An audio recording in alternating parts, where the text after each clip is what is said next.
The legend of King Arthur has been told and retold for centuries, passed down through stories, poems, and historical chronicles. His name evokes images of a noble warrior, a just ruler, and a leader chosen by fate to wield the mighty sword Excalibur. From the misty ruins of Tintagel to the towering halls of Camelot, his story is woven into the very fabric of British folklore. But was Arthur a real historical figure, or merely a myth created to inspire and unify a people?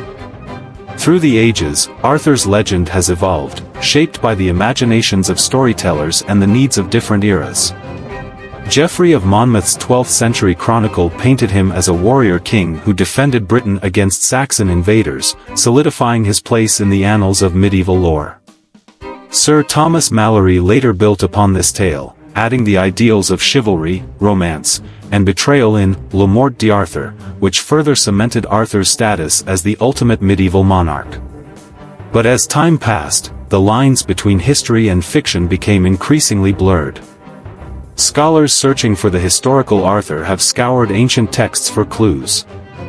The 9th century Historia Brittonum, written by Nennius, describes a warrior named Arthur who led victorious battles against the Saxons, including the famed Battle of Badon.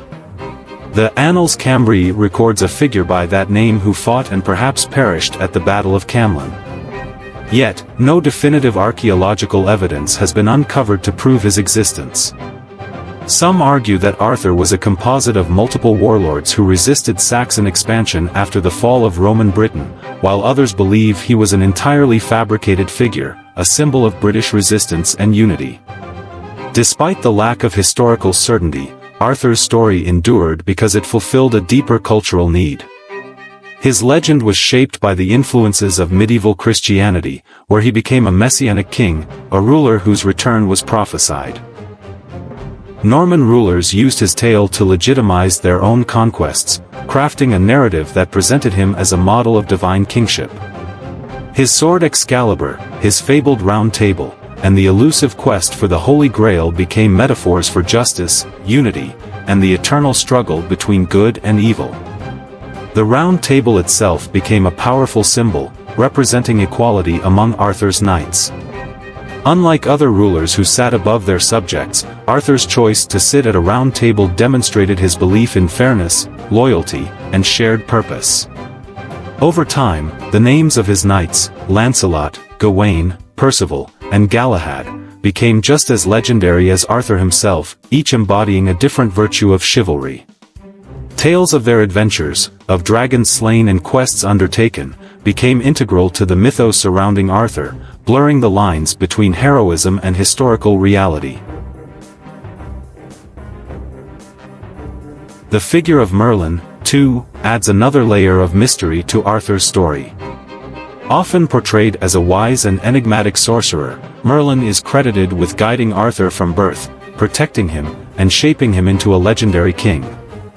Some theories suggest that Merlin was inspired by real historical druids or seers of the time, while others believe he was an invention of medieval storytellers seeking to inject an element of magic and prophecy into the Arthurian cycle. The love triangle between Arthur, Guinevere, and Lancelot added another dimension to the legend, turning what might have been a simple tale of heroism into one of tragic downfall. Betrayal, forbidden love, and the consequences of human frailty all played into Arthur's demise, serving as a lesson that even the greatest of kings was not immune to the flaws of those closest to him. These elements made his story not just one of heroism, but of deep human drama, ensuring that it resonated across different cultures and generations. For centuries, kings, warriors, and poets have sought to emulate Arthur's virtues, shaping his legend into an ideal of what a ruler should be. His story has inspired great works of literature, film, and national identity, from Tennyson's poetic revival of the legend to modern cinematic adaptations that depict him as a warrior, a philosopher king, or even a tragic hero.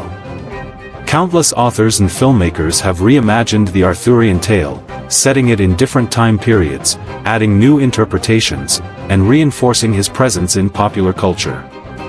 So was there ever a real King Arthur? The truth is lost in the folds of time. The records are incomplete, the stories filled with embellishments, and the character himself shaped by centuries of imagination. But perhaps the reality of Arthur matters less than the ideals he represents.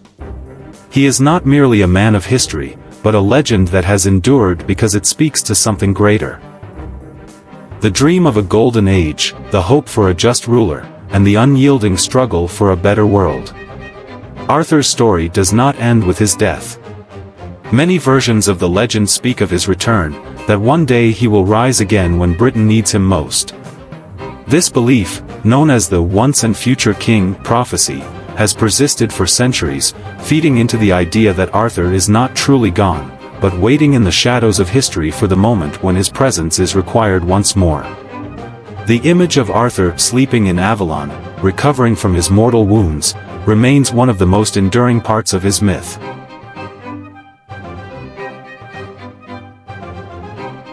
Whether he was real or a myth, Arthur's legacy remains unshaken. His story continues to be told, his name remembered, and his ideals aspired to. And so, through the mists of time, the legend of King Arthur lives on, an immortal tale that still captivates hearts and minds across generations. His name has transcended history, becoming not just a figure of the past, but a beacon of what could be, an everlasting dream of a ruler who embodies justice, honor, and the timeless pursuit of a better world.